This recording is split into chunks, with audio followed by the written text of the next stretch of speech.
یاد رکھنے کی باتیں، اس مبارک نام سے ایک سبق تو یہ ملا کہ ہم اپنا ہر کام کر کے اللہ تعالیٰ کا شکر ادا کرنے کی عادت کو اپنائیں۔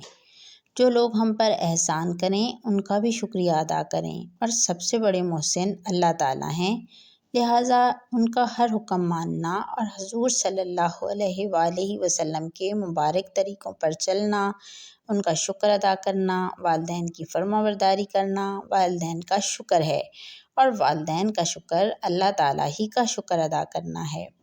حضور نبی کریم صلی اللہ علیہ وآلہ وسلم نے ایک دعا اپنے پیارے اور محبوب صحابی کو تلقین فرمائی تھی۔ ہمیں چاہیے کہ ہم بھی وہ دعا یاد کر کے ہر نماز کے بعد پڑھنے کا معمول بنائیں، اور دوسرے بہن بھائیوں اور دوستوں اور رشتہ داروں کو بھی یاد کروائیں۔